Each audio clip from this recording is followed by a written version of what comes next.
بسم الله الرحمن الرحيم قل هو الله أحد الله الصمد لم يلد ولم يولد ولم يكن له كفوا أحد قل الله أكبر और मेरे मोहतरम भाइयों नबी जी तिलावत করলেন সূরাত ইখলাস নাম তো সবাই শুনছেন নাম শুনছেন না বাংলায় বললে বলে কুল হুয়াল্লাহ সূরা এইবার তো সবাই চিনছেন বাংলা বললে ভালো চিনে যদি বলি সূরাতুল ফাতিহা হুজুর মাথা তো চুলকায় যদি কই আলহামদুলিল্লাহ সূরা কয় ও এটা নি এটা চিনি প্রতিদিন তেলাওয়াত করি বাংলাই বললাম বাঙালি তো বাংলাই বললাম নবীজি তেলাওয়াত করলেন কুল হুয়াল্লাহ সূরা এই সূরা এমন এক সূরা একবার যে ব্যক্তি তেলাওয়াত করবে তো আল্লাহ পাক রব্বুল আলামিন 10 পারা কোরআনে কারীম তেলাওয়াতের সওয়াব ওই বান্দার আমলনামায় তুলে দেয়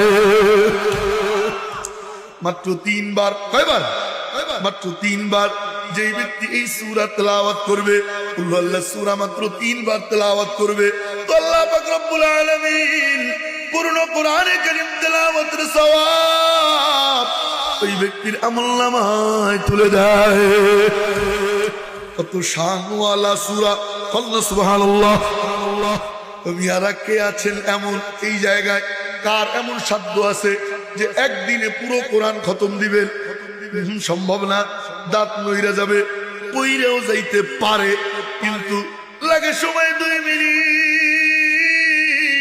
2 মিনিট বাই কইরা কোন বান্দা যদি কুল হুয়াল্লাহ সূরা মাত্র 3 বার তেলাওয়াত করে কয়বার আঙ্গুলটা একটু দেখেন তাহলে মনে থাকবে কয়বার 3 বার এই ওয়াজের মধ্যে থেকে এইগুলো হলো আসল ওয়াজ যেন মনে থাকে মাত্র 3 বার কোন ব্যক্তি তেলাওয়াত করবে তো আল্লাহ পাক রব্বুল আলামিন পুরো কোরআনে কারীম তেলাওয়াতের সওয়াব ওই ব্যক্তির আমলনামায় তুলে দেয় কে আছেন প্রতিদিন অন্তত 3 বার তেলাওয়াত করবেন ইনশাআল্লাহ দুই হাত উঁচু করি ইনশাআল্লাহ আল্লাহ কবুল ও মঞ্জুর করুন করেন আমিন হাত নামান তো মেরে মুহতারাম ভাইও শুধু কি তাই বলে না না না না শুধুই তাই না এই সূরা এমনই এক সূরা এই সূরাকে যারা ভালোবাসবে আল্লাহ তাদেরকে ভালোবাসবে সুবহানাল্লাহ কবেন না এই সূরাকে যারা ভালোবাসবে আল্লাহ তাদেরকে ভালোবাসবে শুধু তাই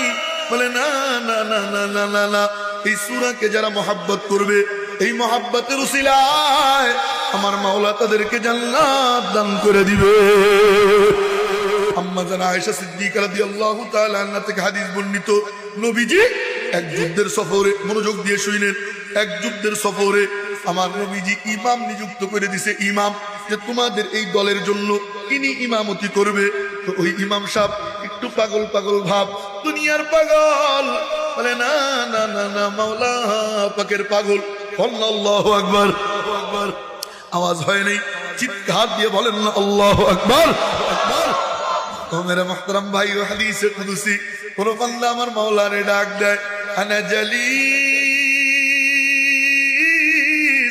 মান যাকারনি যেই বান্দা বান্দি আমি আল্লাহরে ডাক দেয় আনা জালিস আমি মাওলা স্বয়ং নিজে ওই বান্দার পাশে আইসা বসে যাই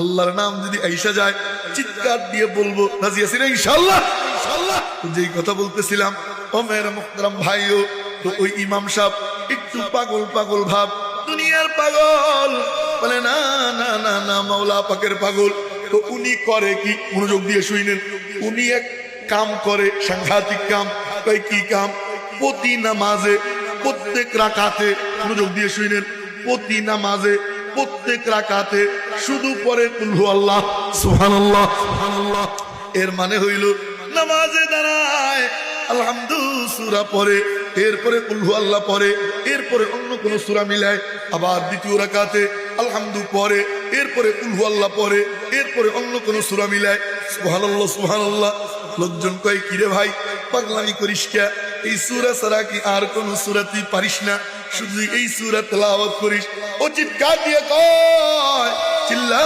চিল্লি করবি না ইমামতি ছেড়ে দিব তবু এই সূরা ছাড়তে পারবো না। আল্লাহু আকবার। তখন তো ইমাম সাহেবরে ভয় পেতো মুসল্লিরা যে কখন না ইমাম সাহেব চাকরি ছাইরা দেয়, আর এখন হইছে উল্টো, ইমাম সাহেব ভয়ে থাকে কখন কোন সময় কোন মুসল্লি বাস দেয়। কথা কয় না? ইমাম সাহেব ভয়ে থাকে।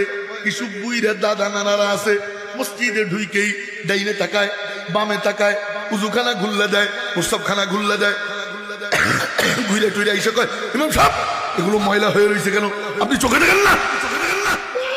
কথা কয় না? আছে না নাই? আছে না নাই? এরপরে ইমাম সাহেবের বাটি গুনে খায় তো 30 দিন 30 ঘর। একটু ভলিউম কমা না, ওর মাইক বেশি ভালো। কই ও কোথায়? একটু ভলিউম কম, আমার কান ছিঁড়ে ফেরে দিতেছে। না, ওর মাইক খুব ভালো।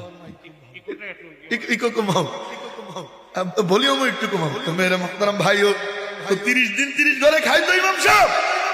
এখন ওর খালি জলে, ও খাওয়ায় না একদিনও, হয় না কয়দিনও? একদিনও। কিন্তু বাটি গুনে 1 2 3 4 5 করে দেখছিস কি খাওয়া না খায়। কথা কয় না? আছে না নাই? হ্যাঁ। এরপর যে জিজ্ঞেস করে ইমাম সাহেব হুজুর বিয়ে শাদী করছেন নি? যদি কয় না করি নাই, মা চাচিরা মাইয়া দেখতেছে, তাইলে আপনার পিছে নামাজ হয়নি। মুফতি সাহেব ফতোয়া দি। কথা কয় না? আরে হামিয়া, আমার এক ছাত্র গত বছর দাওলা পড়ছে আমার মাদ্রাসায়, আমারে ফোন দিছে হুজুর একটু দোয়া করেন। আমি কই কেন, কি হয়েছে? হুজুর যেখানে ইন্টারভিউ দিতে যাই সব ঠিক 100-তে 100, শেষে জিজ্ঞেস করে হুজুর আপনারা তো খুব পছন্দ হয়েছে, তেলাওয়াত তো সুন্দর, তো বিয়ে শাদী করছেন নি? তো মিথ্যা তো আর বলতে পারি না, কই না করি নেই। তাইলে আর হইল না, তাইলে আর হইল না। আমি কই আহাম্মু বিয়ে একটা কইরে ফেল। কই হুজুর ওখানে তো আরেক ঝামেলা। কই কেন? হবু শ্বশুর যেখানে মাইয়া ঠিক হয়, হবু শ্বশুর জিজ্ঞেস করে ছেলে কি করে। লাগছে নিতে শ্বশুর রে কে বুঝাবে যে মাইয়া দিলে চাকরি পাই? কমিটি রে কে বুঝাবে যে চাকরি দিলে বিয়ে করতে পারি? কে কারে বুঝাবে? এই কাম করে আলেম সাহেব আছে আপনাদের এখানে? হ্যাঁ, কি কয় আলেম সাহেব? সাহেবজাদা শেখ আব্দুল গনি রহমতুল্লাহ আলাইহি, আল্লাহর ওলি, উনার সাহেবজাদা, উনাদের কাছে জিজ্ঞেস করবেন ইমামতির জন্য বিবাহ কোন শর্ত? কয় না কোন শর্ত নাই। ইমাম রে খোঁচাবার তালেই থাকে। কয় বেতন কত? কয় 5000। কয় হাজার? আরে 5000 টান দিয়ে কয় আচ্ছা বলেন তো দেখি এই জামানায় 15,000 20,000 টাকার নিচে সংসার কোনোভাবে চালানো কি সম্ভব? বলেন। তাহলে ইমামের বেতন এত কম কেন? হুজুর ইমাম সাহেবের টাকায় বরকত আছে। আমি কই হ্যাঁ ঠিকই বরকত আছে। তাহলে এক কাম কইরো, তোমার ছেলে যে সিলেট শহরে চাকরি করে তার প্রতি মাসের বেতনটা ইমাম সাহেবকে দিও, আর ইমাম সাহেবের 5,000 তুমি নিও, যেহেতু বরকত আছে। এই কাম করেন না। ইমাম মানে নেতা। ইমাম মানে কি? বলে না ইমাম মানে কি? নেতা। নেতারে নেতার জায়গায় রাখবো, নিচে নামাবো না, খোঁচাখুচি করবো না, ইনশাআল্লাহ। আপনারা অনেক ভালো, আমি অন্য জায়গার কথা বললাম আর কি। তো মেরে মোহতারাম ভাইও যেই কথা বলতেছিলাম, ওকে চিল্লা চিল্লি করবি না, ইমামতি ছেড়ে দিব। মনে আছে না? ভুলে গেছেন? মনে আছে? লোকজন কয় ভাই তোর পায়ে ধরি, তুই ইমামতি ছাড়িস না, তোরে তো যেন তেন কেউ ইমাম বানায়নি, স্বয়ং নবীজি ইমাম বানাইছে। তাই চল নবীজির কাছে। গেছে নবীজির কাছে, গিয়া বিচার দিছে, ওগো নবীজি আপনার এই পাগল শুধু পরে কুল হু আল্লাহ, কল্লা সুবহানাল্লাহ। নবীজি বললেন কি ব্যাপার বাজান, এই কাম তুমি করনি? জি ইয়া রাসূলুল্লাহ, এই কাম তো আমি করি। কয় কেন এই কাম করো? ও চিৎকার দিয়া কয় ইন্নী উহিব্বুহা,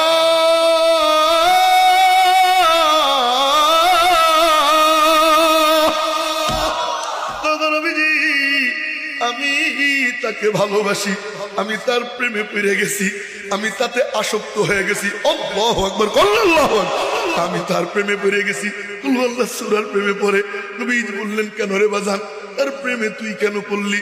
নবীজি নামাজে যখন আমি দাঁড়াই, এই সূরা যখন আমি তেলাওয়াত করি, কুল আল্লাহ সূরার মধ্যে আমার মাওলা পাকের সিফাত আছে, আহাদ, সামাদ, লাম ইয়ালিদ ওয়া লাম ইউলাদ ওয়া লাম ইয়াকুল লাহু কুফুয়ান আহাদ। ও নবীজি, এই সূরার মধ্যে আমার মাওলা পাকের সিফাত, আমার মাওলা পাকের গুণ আছে, আমার মাওলা পাকের বৈশিষ্ট্য। এই সূরা যখন আমি তেলাওয়াত করি তো এই সিফাতি আয়না আমি আমার মাওলাকে দেখতে পাই, আমি আমার মাওলারে দেখি। এই সূরা ছাড়তে পারবো না। আল্লাহু আকবার, আল্লাহু আকবার। কেমন আশিক ছিল ও যুবক, তুই কার প্রেমে পড়িস আর তারা কার প্রেমে পড়তো? ও আমার বৃদ্ধ বাবাজিরা, আমরা নামাজে দাঁড়াইলে দোকানের হিসাব মাথায় আসে, গরু ছাগলের হিসাব মাথায় আসে, কার কাছে কত টাকা পাবো এই হিসাব মাথায় আসে। আর তারা নামাজে দাঁড়াইলে আমার মাওলার সাথে দেখা হয়ে যায়। মেরে মুহতারাম ভাইও, নবীজি বললেন হুব্বুকা দাখালাল জান্নাহ, তোমার এই মহব্বত তোমাকে জান্নাতে ঢুকাইয়া দিছে। ঢুকাবে না, অলরেডি ঢুকাইয়া দিছে। পাস্ট টেন্স না ফিউচার টেন্স? Past tense. কি টেন্স? পাস্ট টেন্স, অতীতকাল। কয় অলরেডি ঢুকাবে, ভবিষ্যতে কয় না, অলরেডি ঢুকাইয়া দিছে। সুবহানাল্লাহ। এই সূরাকে মহব্বত কইরা, এই সূরাকে ভালোবাসা অন্তত 3 বার, কাজা যেন না হয়, প্রতিদিন 3 বার তেলাওয়াত করব। 3 বেলা যেমন ভাত খাই ঠিক তেমনি ভাবে 3 বার কমপক্ষে তেলাওয়াত নামাজ